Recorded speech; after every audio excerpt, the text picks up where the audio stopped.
October 11th, 1969. A police radio crackled to life in San Francisco. A taxi driver had just been murdered. Witnesses had seen the killer. Officers flooded the neighborhood. The suspect was nearby. Somewhere in the darkness, one of the most dangerous men in America was walking away from a fresh murder scene. Then something happened that still haunts investigators more than half a century later. According to later reports, police may have actually encountered the killer. Not minutes before the crime, not days after, but moments after he pulled the trigger. They may have spoken to him, looked directly at him, and then let him walk away. If that sounds unbelievable, that's because it is. Yet this single mistake may have allowed one of the most infamous criminals in American history to disappear forever. A man who would taunt police, mock investigators, terrorize an entire state, and leave behind a mystery so enduring that even today, more than 50 years later, nobody can say with certainty who he was. No arrest, no conviction, no confirmed identity.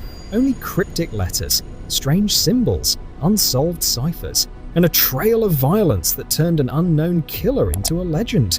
He called himself something simple, something almost ordinary, a name that would soon become known around the world: the Zodiac. And before this story is over, you'll understand why some investigators believe the Zodiac Killer wasn't just one of America's most dangerous murderers. He may have been the greatest criminal ghost the modern world has ever known. Because the deeper you go into this case, the stranger it becomes. And the most shocking part, the clues may have been sitting in front of us the entire time. To understand how the Zodiac Killer became one of the most feared criminals in American history, we have to go back nearly a year before that night in San Francisco. Back to a lonely stretch of road in Northern California, December the 20th, 1968, just 5 days before Christmas. 17-year-old David Faraday and 16-year-old Betty Lou Jensen were spending time together on what was supposed to be an ordinary teenage date.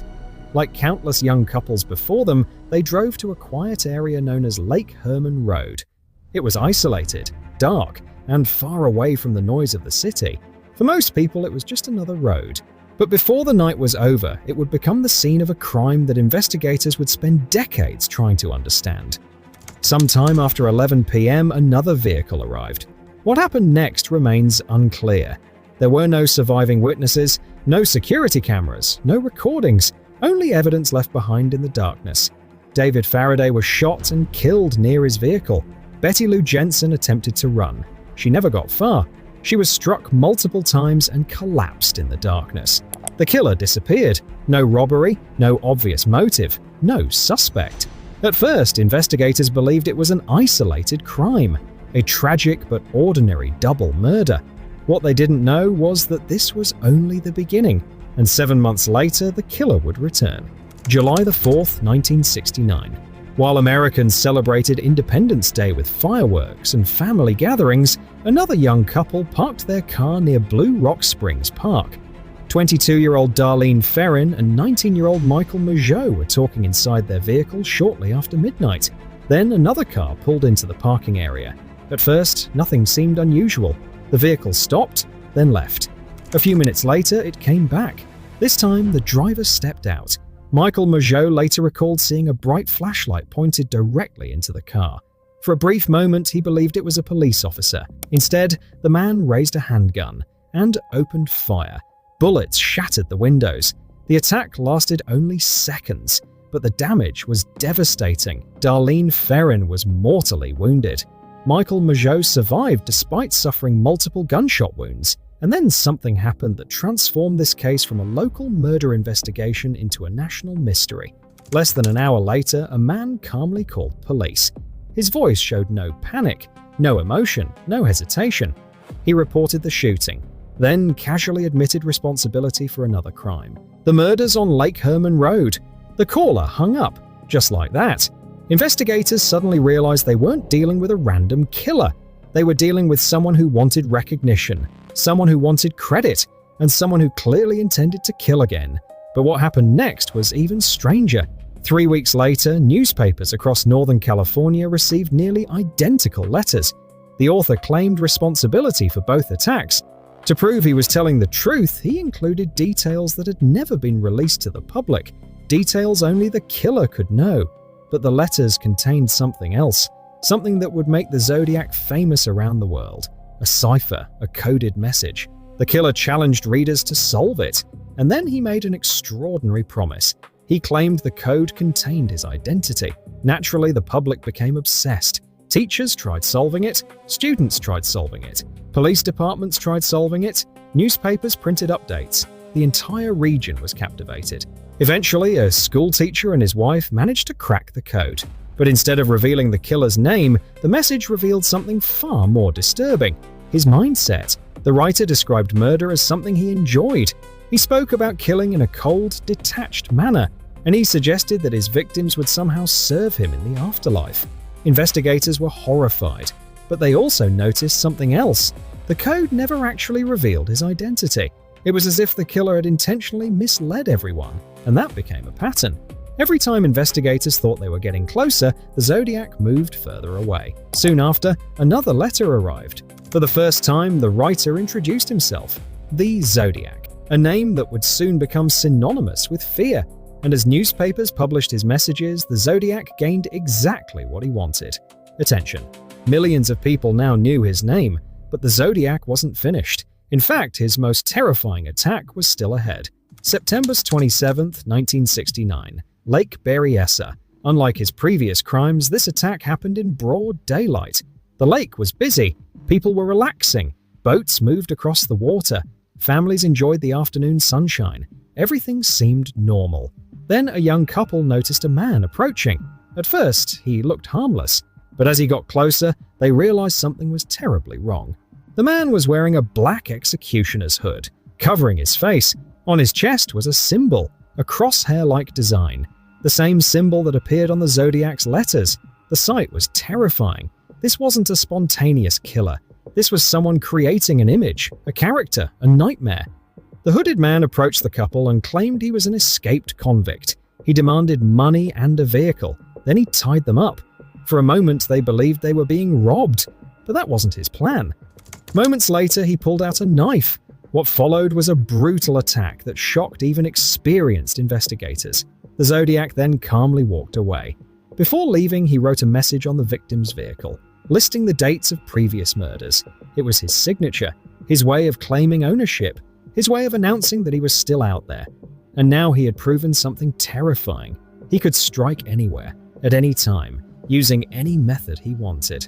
California was becoming increasingly frightened, but the Zodiac was about to make an even bigger mistake, or at least what should have been a mistake. October 11th, 1969, San Francisco. Taxi driver Paul Stine picked up a passenger. Nothing seemed unusual, no signs of danger, no reason for concern. As the cab reached the upscale neighborhood of Presidio Heights, the passenger suddenly pulled out a gun. Within moments, Paul Stine was dead. But instead of fleeing immediately, the killer did something unexpected. He stayed. Witnesses later reported seeing a man inside the cab. Teenagers watching from a nearby home called police.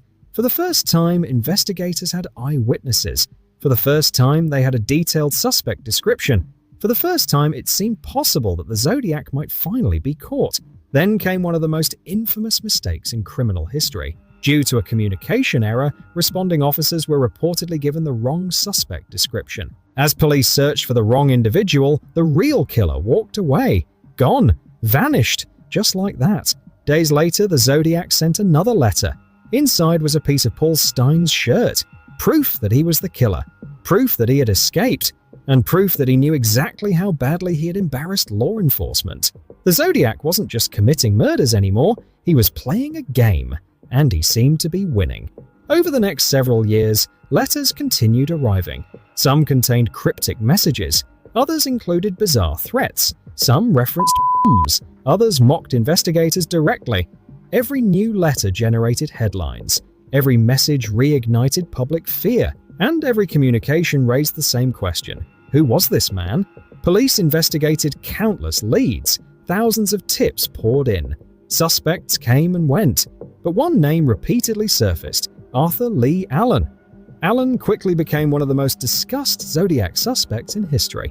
There were reasons investigators found him interesting. Some witness descriptions seemed similar to his appearance. Former acquaintances reported strange comments. And perhaps most famously, Allen owned a Zodiac brand wristwatch featuring a symbol remarkably similar to the killer's signature. To many people, it seemed too much to ignore. Yet, there was a problem. The evidence never fully fit. Handwriting comparisons produced conflicting results. Fingerprints did not conclusively match. And years later, DNA evidence failed to provide the certainty investigators desperately wanted. The more closely they examined Allen, the more complicated the case became.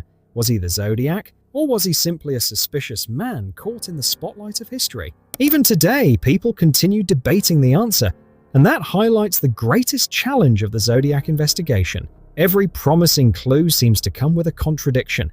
Every strong suspect comes with unanswered questions. Every breakthrough seems to create another mystery. As decades passed, technology advanced. DNA testing transformed criminal investigations. Cases once considered impossible were suddenly solved. The identification of the Golden State Killer proved that even decades-old mysteries could finally be unraveled. Once again, hope returned. Maybe the Zodiac would finally be identified. Investigators revisited evidence. Letters were re-examined, envelopes were tested, new forensic techniques were applied. But despite all these advances, the case remains unresolved. And that's what makes the Zodiac story so unique. Many serial killers become famous because of the number of victims they claimed, others because of the brutality of their crimes. The Zodiac became famous for a different reason. He disappeared. No confirmed identity, no courtroom trial, no final confession, only questions. Questions that have survived for more than half a century. Perhaps that's why people remain fascinated by this case. Human beings naturally seek answers. We want mysteries solved. We want stories to have endings.